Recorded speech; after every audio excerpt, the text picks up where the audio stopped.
Mradi huu unalenga kuleta mapinduzi katika sekta ya kilimo kwa kuwapa vijana ujuzi wa kisasa katika maeneo makuu mawili.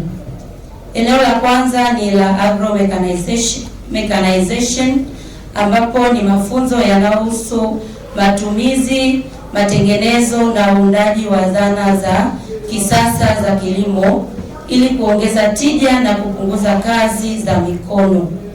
Eneo la pili ni irrigation, yani umwagiliaji. Mafunzo haya ya irrigation yanahusu teknolojia za kisasa za umwagiliaji zinazomwezesha kijana kulima misimu yote na kukabiliana na changamoto ya mabadiliko ya tabia ya nchi. Lengo letu ni kuhakikisha vijana hawa hawaishi tu kupata vyeti, bali wanakuwa jasiriamali mahiri wanaobadilisha tasnia ya chakula na kilimo nchini.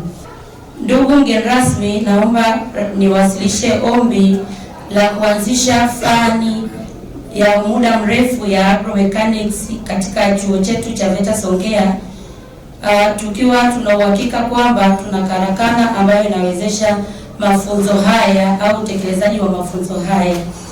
Awali au mwaka jana tulipeleka andiko la kuomba kuanzishwa kwa kozi hii.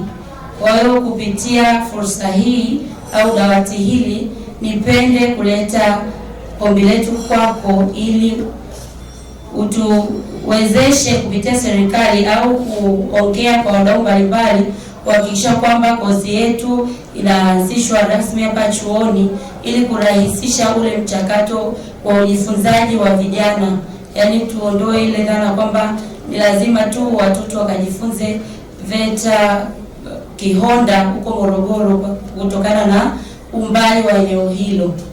Kwa hiyo naamini kwamba mgeni rasmi, baada ya hapa utatupigia kelele au sauti zetu zipazwe katika uongozi wa juu wa serikali ili tuweze kupewa fani hii kutokana na uwepo wa karakana ya agromechanics. Mmeleta special request kwa ajili ya kuanzisha fani ya muda mrefu. Tutaomba tupate andiko hili tuweze kushare pia na kazi za mawizara. Lakini pia sio hivyo tu, kwenye eneo la umwagiliaji tunaomba pia mafunzo haya yatolewe na vikundi vya vijana viwepo kwa ajili ya kuratibiwa, kuwezeshwa waweze kulima matunda kwa kumwagilia, matikiti pamoja na matunda mengine. Tunahitaji malimao, miche ipo kwa kushirikiana na wadau kwa ajili ya changamoto za kiafya. Tunahitaji matunda kama mapapai pamoja, ambayo ukipata mbegu kutoka chuo cha kilimo Sokoine SUA utaweza kuzalisha na kuwa na mapato. Papai moja mathalan shilingi 2000, sasa una miche 50, miche 100. Uko wapi? Kwa vijana, chukulieni hapa, ufanye vizuri utoke.